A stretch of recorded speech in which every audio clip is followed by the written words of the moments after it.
Hello, hello, and welcome back to Scholastically Natalie, where we talk about books, writing, reading, D&D, and sometimes other things. My apologies for taking probably a year to continue with At the Mountain of Madness because I don't know, I'm just a disaster of a human being. Sorry about that, everyone. We're finally continuing it. Uh, we're on part 3. None of us, I imagine, slept very heavily or continuously that morning, for both the excitement of Lake's discovery and the mounting fury of the wind were against such a thing. So savage was the blast, even where we were, that we could not help wondering how much worse it was at Lake's camp, directly under the vast unknown peaks that bred and delivered it. McTeague was awake at 10 o'clock and tried to get Lake on the wireless, as agreed, but some electrical condition in the disturbed air to the westward seemed to prevent communication. We did, however, get the Arkham, and Douglas told me that he had likewise been vainly trying to reach Lake. He had not known about the wind, for very little was blowing at McMurdo Sound, despite its persistent rage where we were. Throughout the day we all listened anxiously and tried to get Lake at intervals, but invariably without results. About noon a positive frenzy of wind stampeded out of the west, causing us to fear for the safety of our camp. But it eventually died down, with only a moderate relapse at 2 p.m. After 3 o'clock it was very quiet, and we redoubled our efforts to get Lake. Reflecting that he had 4 planes, each provided with an excellent shortwave outfit, we could not imagine any ordinary accident capable of crippling all his wireless equipment at once. Nevertheless, the stony silence continued, and when we thought of the delirious force the wind must have had in his locality, we could not help making the most direful conjectures. By 6 o'clock our fears had become intense and definite, and after a wireless consultation with Douglas and Thorfinson, I resolved to make steps toward investigation. The 5th airplane, which we had left at the McMurdo Sound supply cache, with Sherman and 2 sailors, was in good shape and ready for instant use, and it seemed that the very emergency for which it had been saved was now upon us. I got Sherman by wireless and ordered him to join me with the plane and the 2 sailors at the southern base as quickly as possible, the air conditions apparently being highly favorable. We then talked over the personnel of the coming investigation party and decided that we would include all hands, together with the sledge and dogs which I had kept with me. Even so great a load would not be too much for one of the huge planes built to our special orders for heavy machinery transportation. At intervals I still tried to reach Lake with the wireless, but all to no purpose. Sherman, with the sailors Gunnarsson and Larson, took off at 7:30 and reported a quiet flight from several points on the wing. They arrived at our base at midnight, and all hands at once discussed the next move. It was a risky business, sailing over the Antarctic in a single airplane without any line of bases, but no one drew back from what seemed like the plainest necessity. We turned in at 2 o'clock for a brief rest after some preliminary loading of the plane, but were up again in 4 hours to finish the loading and packing. At 7:15 a.m., January 25th, we started flying northwestward under McTeague's pilotage with 10 men, 7 dogs, a sledge, a fuel and food supply, and other items including the plane's wireless outfit. The atmosphere was clear, fairly quiet, and relatively mild in temperature, and we anticipated very little trouble in reaching the latitude and longitude designated by Lake as the site of his camp. Our apprehensions were over what we might find, or fail to find, at the end of our journey, for silence continued to answer all calls dispatched to the camp. Every incident of that 4.5-hour flight is burned into my recollection because of its crucial position in my life. It marked my loss, at the age of 54, of all that peace and balance which the normal mind possesses through its accustomed conception of external nature and nature's laws. Thenceforward the 10 of us, but the student Danforth and myself above all others, were to face a hideously amplified world of lurking horrors which nothing can erase from our emotions, and which we would refrain from sharing with mankind in general if we could.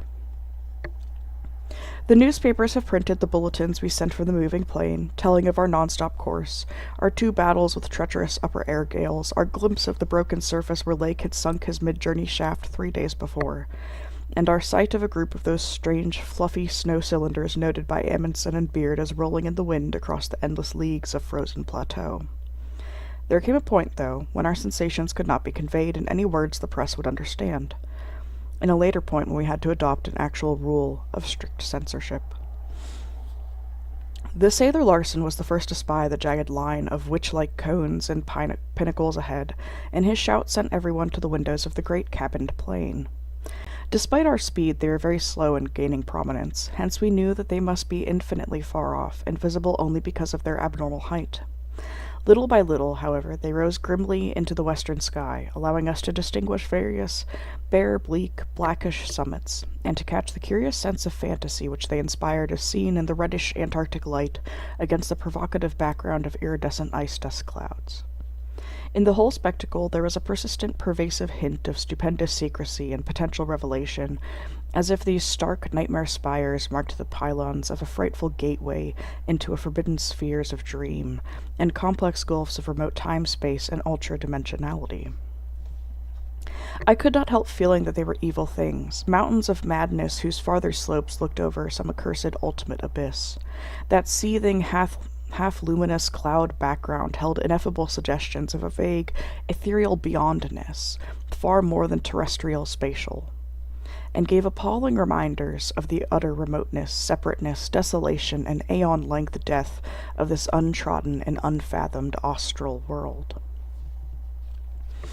It was young Danforth who drew our notice to the curious regularities of the higher mountain skyline, regularities like clinging fragments of perfect cubes which Lake had mentioned in his messages, which indeed justified his comparison with the dreamlike suggestions of primordial temple ruins on cloudy Asian mountain tops, so subtly and strangely painted by Roerich.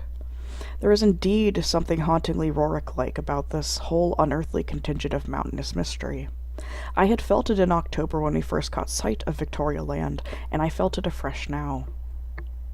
I felt, too, another wave of uneasy consciousness, of archaean mythical resemblances of how disturbingly this lethal realm corresponded to the evilly famed plateau of Leng in the primal writings. Mythologists have placed Leng in Central Asia, but the racial memory of man, or of his predecessors, is long, and it may well be that certain tales have come down from lands and mountains and temples of horror earlier than Asia, and earlier than any human world we know. A few daring mystics have hinted at pre-Pleistocene origin for the fragmentary Panacotic manuscripts, and have suggested that the devotees of Sagua were as alien to mankind as Sathagua itself. Leng, wherever in space or time it might brood, was not a region I would care to be in or near, nor did I relish the proximity of a world that had ever bred with such ambiguous and archaean monstrosities than those Lake had just mentioned. At the moment I felt sorry that I had ever read the abhorred Necronomicon, or talked so much with that unpleasantly erudite folklorist Wilmarth at the university. This mood undoubtedly served to aggravate my reaction to the bizarre mirage which burst upon us from the increasingly opalescent zenith as we drew near the mountain and began to make out the cumulative undulations of the foothills.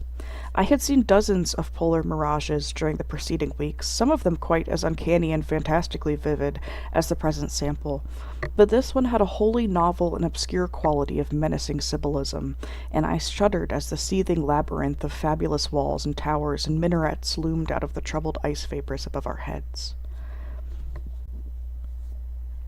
The effect was that of a cyclopean city, of no architecture known to man or to human imagination, with vast aggregation of night-black masonry, embodying monstrous perversions of geometrical laws, and attaining the most grotesque extremes of sinister bizarrerie. There were truncated cones, sometimes terraced or fluted, surmounted by tall cylindrical shafts here and there, bulbously enlarged and often capped with tiers of thinnish scalloped discs, and strange beetling table-like constructions suggesting piles of multitudinous rectangular slabs, or circular plates, or five-pointed stars with each one overlapping the one beneath. There were composite cones and pyramids, either alone or surmounting cylinders or cubes, or flatter, truncated cones and pyramids, and occasional needle-like spires and curious clusters of 5.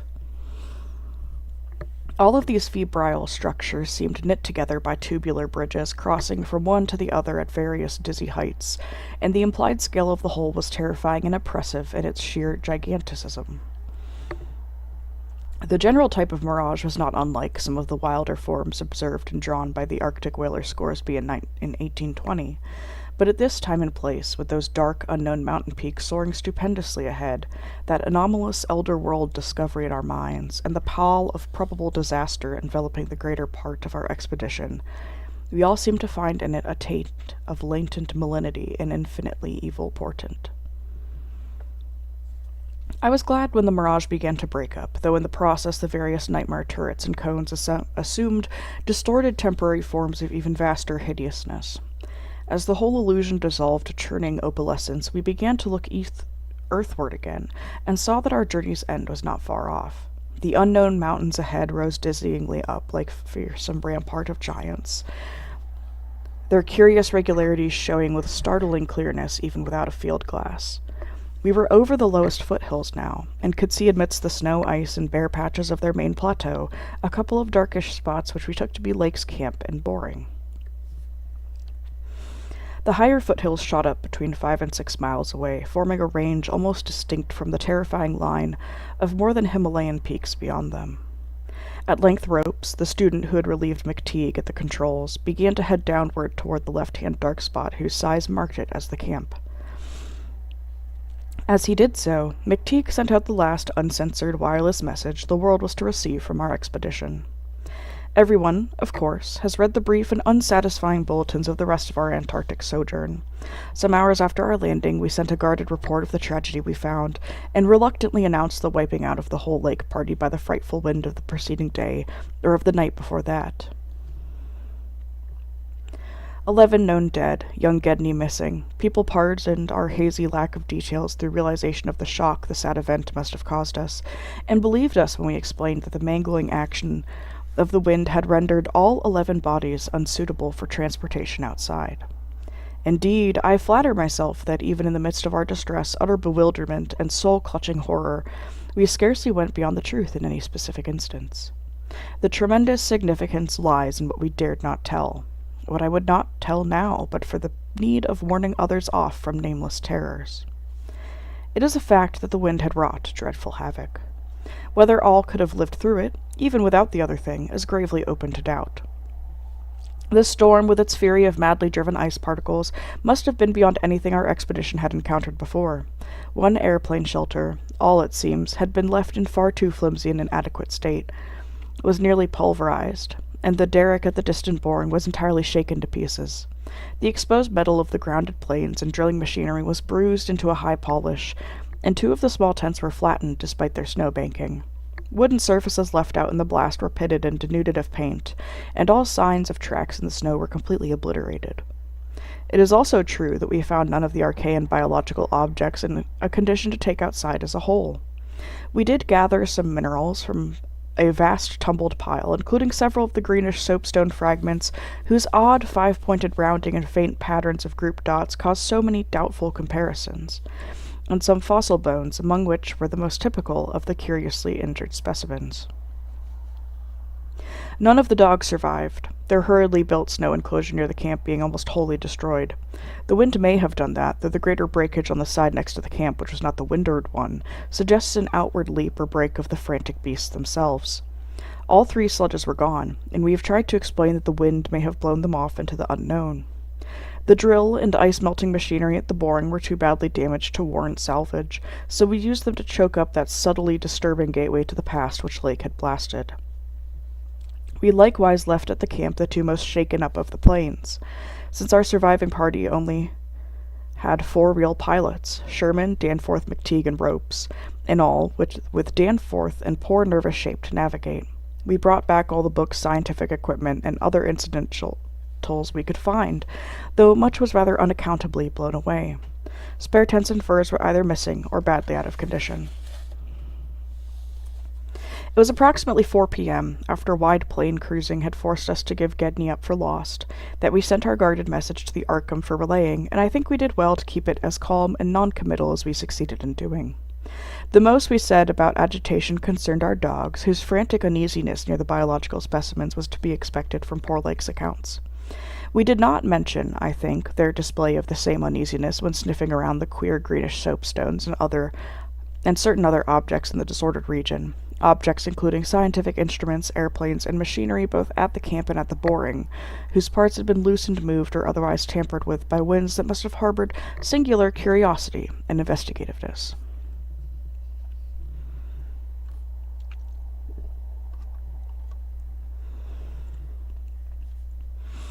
About the 14 biological specimens we were pardonably indefinite. We said that the only ones we discovered were damaged, but that enough was left of them to prove Lake's description wholly and impressively accurate. It was hard work keeping our personal emotions out of this matter, and we did not mention numbers or say exactly how we had found those which we did find. We had by that time agreed not to transmit anything suggesting madness on the part of Lake's men, and it surely looked like madness to find 6 imperfect monstrosities carefully buried upright in 9-foot snow graves under 5 pointed mounds punched over with groups of dots and patterns exactly like those on the queer greenish soapstones dug up from Mesozoic or Tertiary times. The 8 perfect specimens mentioned by Lake seemed to have been completely blown away. We were careful, too, about the public's general peace of mind. Hence, Danforth and I said little about that frightful trip over the mountain the next day. It was the fact that only a radically lightened plane could possibly cross a range of such height, which mercifully limited that scouting tour to the 2 of us. On our return at 1 a.m., Danforth was close to hysterics, but kept an admirably stiff upper lip. It took no persuasion to make him promise to not show our sketches and the other things we brought away in our pockets, not to say anything more to the others than what we had agreed to relay outside, and to hide our camera fills for private development later on. So that part of my present story will be as new to Peabody, McTeague, Ropes, Sherman, and the rest as it will be to the world in general. Indeed, Danforth is closer mouthed than I, for he saw, or thinks he saw, one thing he will not tell even me. As all know, our report included a tale of a hard ascent, a confirmation of Lake's opinion that the great peaks are of archaean slight, and other very primal crumpled strata unchanged since last Middle Comanchean times, a conventional comment on the regularity of the clinging cube and rampart formations, a decision that the cave mouths indicate dissolved calcareous veins, a conjecture that certain slopes and passes would permit of the scaling and crossing of the entire range by seasoned mountaineers, and a remark that the mysterious other side holds a lofty and immense super-plateau as ancient as unchanging as the mountains themselves, 20,000 feet in elevation, with grotesque rock formations protruding through a thin glacial layer, and with low gradual foothills between the general plateau surface and the sheer precipices of the highest peaks. This body of data is in every respect so true so far as it goes, and it completely satisfied the men at the camp. We laid our absence of 16 hours, a longer time than our announced flying, landing, reconnoitering, and rock collecting program called for, to a long mythical spell of adverse wind conditions, and told truly of our landing on the farther foothills. Fortunately, our tale sounded realistic and prosaic enough not to tempt any of the others into emulating our flight. Had any tried to do that, I would have used every ounce of my persuasion to stop them, and I do not know what Danforth would have done. While we were gone, Peabody, Sherman, Ropes, McTeague, and Williamson had worked like beavers over Lake's 2 best planes, fitting them again for use despite the altogether unaccountable juggling of their operative mechanism. We decided to load all the planes the next morning and start back for our old base as soon as possible. Even though indirect, that was the safest way to work toward McMurdo Sound, for a straight-line flight across the most utterly unknown stretches of the aeon-dead continent would involve many additional hazards. Further explanation was hardly feasible in view of our tragic decimation and the ruin of our drilling machinery, and the doubts and horrors around us, which we did not reveal, made us wish only to escape from this austral world of desolation and brooding madness as swiftly as we could. Sorry about that. As the public knows, our return to the world was accomplished without further disasters. All planes reached the old base on the evening of the next day, January 27th, after a swift non-stop flight. And on the 28th we made McMurdo Sound in 2 laps, the one pause being very brief and occasioned by a faulty rudder and the furious wind over the ice shelf after we had cleared the great plateau. In 5 days more, the Arkham and the Miskatonic, with all hands and equipment on board, were shaking clear of the thickening field ice and working up Ross Sea with the mocking mountains of Victoria Land looming westward against a troubled Antarctic sky, and twisting the wind's wails into a wide-range musical piping which chilled my soul to the quick. Less than a fortnight later we left the last hint of polar land behind us, and thanked heaven that we were clear of a haunted, accursed realm where life and death, space and time, have made black and blasphemous alliances in the cold, unknown epoch since matter first writhed and swam on the planet's scarce-cooled crust. Since our return, we have all constantly worked to discourage Antarctic exploration, and have kept certain doubts and guesses to ourselves with splendid unity and faithfulness. Even young Danforth, with his nervous breakdown, has not flinched or babbled to his doctors. Indeed, as I have said, there is one thing he thinks he alone saw which he will not tell me, though I think it would help his psychological state if he would consent to do so. It might explain and relieve much, though perhaps the thing was no more than the delusive aftermath of an earlier shock. That is the impression I gather after those rare, irresponsible moments when he whispers disjointed things to me. Things which he repudiates vehemently as soon as he gets a grip on himself again. It will be hard work deterring others from the Great White South, and some of our efforts may directly harm our cause by drawing inquiring notice. We might have known from the first that humans' curiosity is undying, and that the results we announced would be enough to spur others ahead on the same age-long pursuit of the unknown. Lake's reports of those biological monstrosities had aroused naturalists and paleontologists to the highest pitch. Though we were sensible enough not to show the detached parts we had taken from the actual buried specimens, or our photographs of those specimens as they were found, we also refrained from showing the more puzzling of the scarred bones and greenish soapstones, while Danforth and I have closely guarded the pictures we took or drew on the super plateau across the range, and the crumbled things we smoothed, studied in terror, and brought away in our pockets. But now that Starkweather party is organizing, and with a thoroughness far beyond anything our outfit attempted. If not dissuaded, they will get to the innermost nucleus of the Antarctic, and melt and bore till they bring up that which may end the world as we know. So I must break through all reticences at last, even about that ultimate nameless thing beyond the mountain of madness. And that is the end of part 3. Look forward to part 4, hopefully sooner than in a year. I will do my best to read that much more quickly. I'll see you guys in the next one. Scholastically Natalie is out.